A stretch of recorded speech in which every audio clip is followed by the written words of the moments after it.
ఓం శ్రీ గురుభ్యో నమః. ఓం గం గణపతయే నమః. వాగర్ధావివ సంపృక్తో వాగర్ధ ప్రతిపత్తయే జగతః పితరో వందే పార్వతీ పరమేశ్వరో. ఉమామహేశ్వరాభ్యాం నమః. ఆదిత్యాయ చ సోమాయ మంగళాయ బుధాయ చ గురుశుక్రశనేభ్యశ్చ రాహవే కేతవే నమః. సూర్యాది నవగ్రహ దేవతాయే నమః.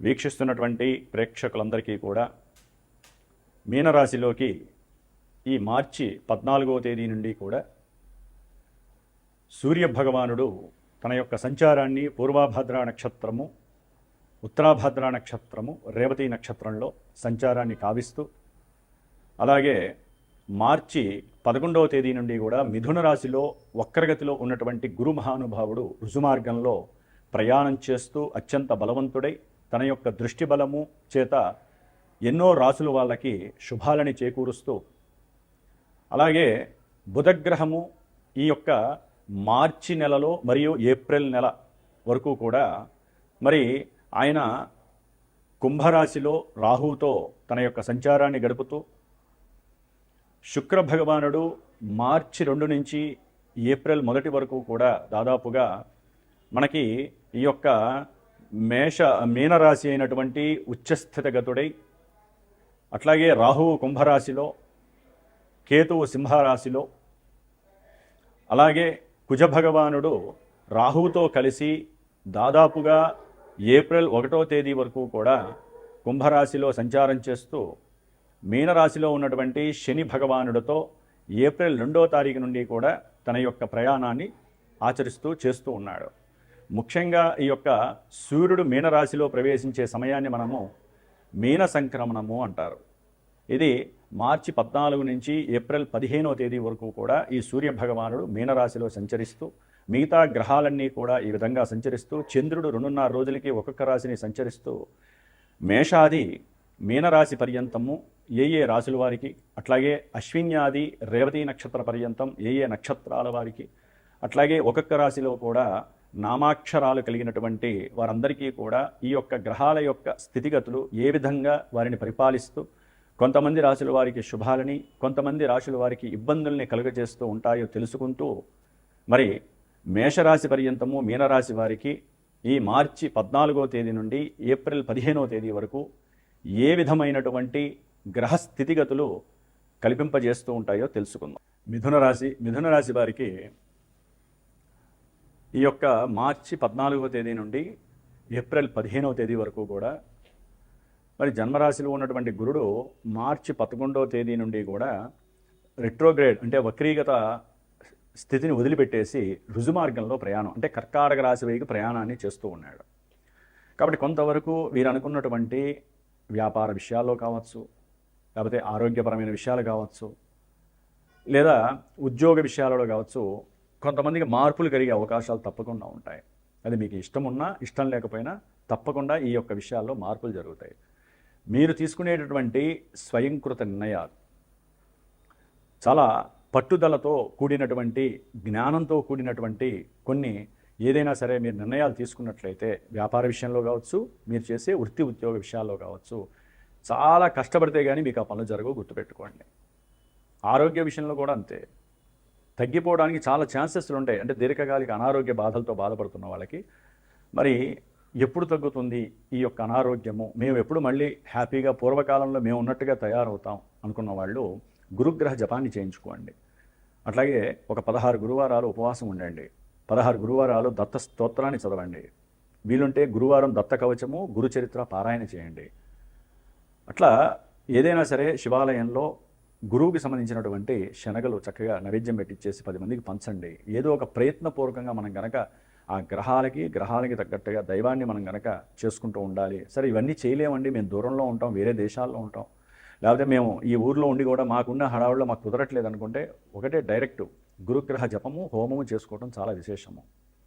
అట్లాగే ఈ యొక్క మిథున రాశి వారికి తృతీయంలో కేతువు, అట్లాగే దశమంలో దాదాపుగా సూర్య భగవానుడు దశమంలోకి రావటము, చేసేటటువంటి ఉద్యోగ ప్రయత్న కార్య విషయాలు కావచ్చు, ఏదైనా ఒక ప్రయాణానికి, ఉద్యోగానికి సంబంధించినటువంటి ప్రయాణం గురించి ఆలోచించినవి మొన్నటిదాకా జరగకపోయినా, ప్రయాణాలలో ఇబ్బందులు పడ్డా, ఉద్యోగ విషయాల్లో అనుకున్నది సాధింపు లేకపోయినా, ఇప్పుడు గనక జాగ్రత్తగా ఆలోచించి గనక చేసుకుంటే అకస్మాత్తుగా ఉద్యోగంలో మంచి మార్పులు వస్తాయి.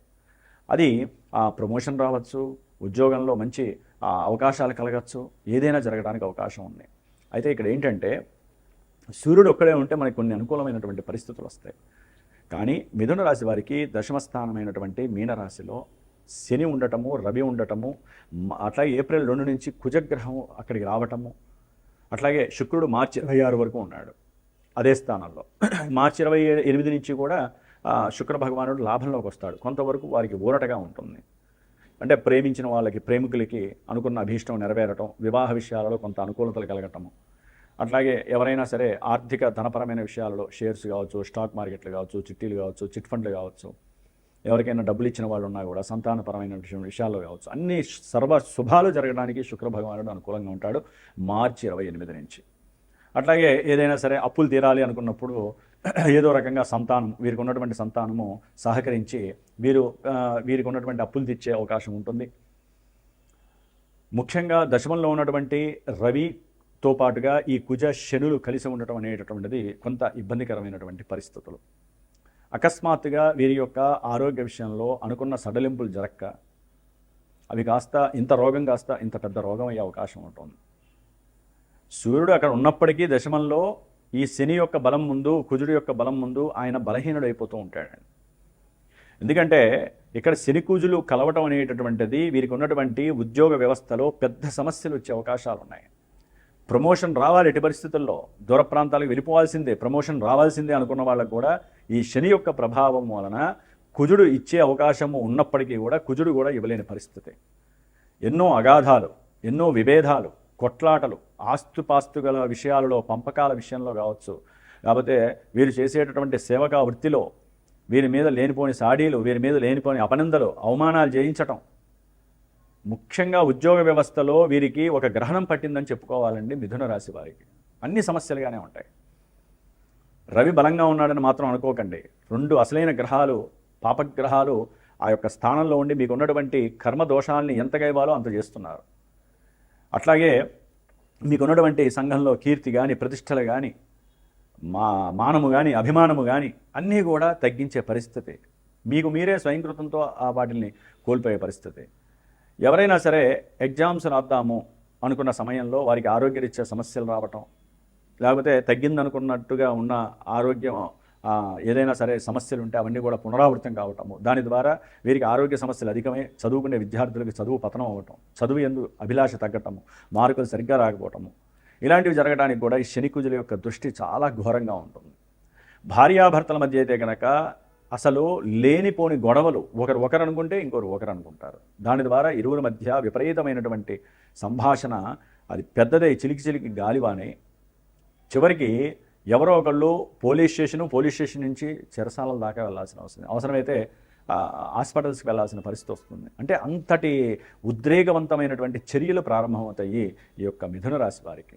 ఆకస్మికంగా తండ్రి గారి యొక్క ఆరోగ్య విషయంలో కూడా వీరికి వృత్తి మీద ఆ ఎఫెక్ట్ పడి ఆర్థికంగా కొంత అప్పు చేయాల్సినటువంటి పరిస్థితులు కూడా కలుగుతాయి.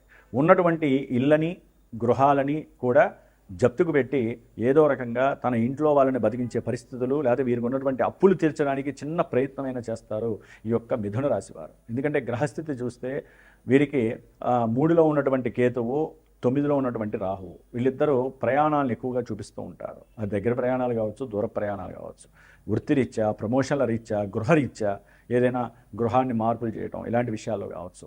కొంతమందికి అయితే కనుక అకస్మాత్తుగా ఉన్నతమైనటువంటి ఉద్యోగము మిలిటరీలో కానీ, పోలీస్ వ్యవస్థలో కానివ్వండి, లేకపోతే రాజకీయ పరంగా కానివ్వండి, రాజకీయ రంగంలో ఉన్నటువంటి వాళ్ళకి కానివ్వండి, ప్రమోషన్స్ వచ్చేసి ఉన్నతమైనటువంటి ఉద్యోగాలు వస్తాయి.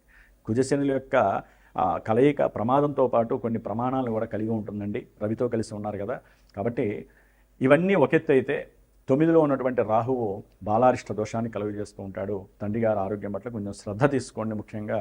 కాబట్టి గ్రహాల రీత్యా చూస్తే ఒక్క రవి అట్లాగే కేతువు మినహాయించి మిగతా గ్రహాలన్నీ కూడా ఇబ్బందికరమైనటువంటి పరిస్థితులను కలుగజేస్తున్నాయి. అట్లాగే ఇప్పుడు మన యొక్క భూమికి పట్టినటువంటి కాలసర్ప యోగ దోషంలో మిథున రాశి కూడా ఉంది. కాబట్టి వీరు సుబ్రహ్మణ్య ఆరాధన ఎక్కువగా చేసుకోండి. అట్లాగే దుర్గాదేవి ప్రార్థన వలన మీకు ప్రయాణాలలో అవరోధాలు, ఆటంకాలు లేకుండా పోతాయి. అట్లాగే తండ్రి గారి యొక్క ఆరోగ్యం కుదుట పడుతుంది. ఏదైనా సరే దుర్గాదేవికి సంబంధించినటువంటి స్తోత్రం చదవండి, లేకపోతే దుర్గాదేవి అష్టోత్తరాన్ని చదవండి, దుర్గా ద్వాత్రింశం నామ్నాన్ని చదవండి. ఇట్లా దుర్గాదేవిని పట్టుకోవడం ద్వారా పూర్వజన్మల్లో చేసుకున్నటువంటి పుణ్యం ఇంకా మిగిలి ఉంటే అదంతా మీరు రాబట్టుకోవడానికి అవకాశం ఉంటుంది అంతరిక్షం ద్వారా. కాబట్టి ఆ విధంగా గుర్తుపెట్టుకోండి. ఏదైనా మీ ఆరోగ్య విషయంలో కొన్ని జాగ్రత్తలు తీసుకోండి. ఊరికనే కోపాన్ని తెచ్చుకోకండి, కోపావేశాలు పెరుగుతాయి. తినే తిండి విషయంలో కూడా కొన్ని ఆహార నియమాలు పాటించండి. అట్లాగే వ్యవహారిక విషయాల్లో కూడా ఊరికనే అన్నదమ్ములతో కానివ్వండి, తండ్రితో కానివ్వండి, ఉద్యోగాల్లో కానివ్వండి, లేకపోతే ప్రయాణాల సమయాల్లో వాగ్వాదాలు చేయటం, విపరీతమైనటువంటి గొడవలు పెంచుకుంటూ పోవటం మాత్రం దయచేసి చేయకండి. ఇంకా ఏదైనా ఘోరమైనటువంటి సమస్యలు అనుభవిస్తున్నవారు, లేకపోతే వివాహం కావట్లేదు, లేకపోతే సంతానం కలగట్లేదు, ఎందుకంటే కొంతమందికి ఈ మిథున రాశి వారికి సంతాన భాగ్యము మార్చి ఎండింగ్ తర్వాత కొంతవరకు పాజిటివ్నెస్ని ఇస్తుంది. మిథున రాశి వారికి సంతానము కలగడం ద్వారా ఆనందకరమైనటువంటి ఇంట్లో పండగలు, చక్కగా విశేషవంతమైనటువంటి ఆనంద యోగము కలగడానికి ఈ శుక్ర భగవానుడు చక్కగా ఆనందకరంగా ఉన్నాడు. ఏదేమైనప్పటికీ జన్మజాతకం అనేటటువంటిది చాలా విశేషమైనటువంటిదండి. మన జాతకంలో గనక ఏదైనా గ్రహాలు సరిగ్గా లేకపోయినా ఇవి ఇంకొంచెం రెట్టింపు శక్తినిచ్చి ఇంకా దౌర్భాగ్యమైన పరిస్థితులు వస్తాయి.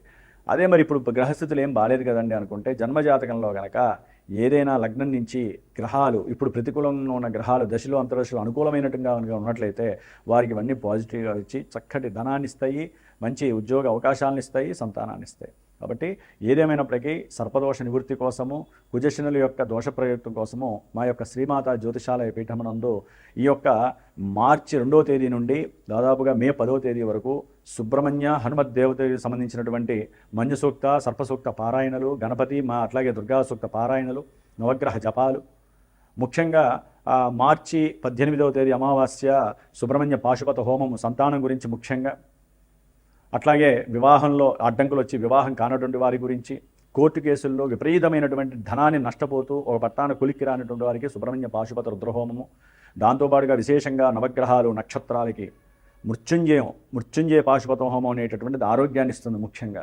దానికోసము చేస్తున్నాము. అట్లాగే ఏప్రిల్ 17వ తేదీన విశేషంగా హనుమత్ పాశుపత హోమము, మన్యు సూక్త, పవన సూక్త హోమము జరుగుతోంది.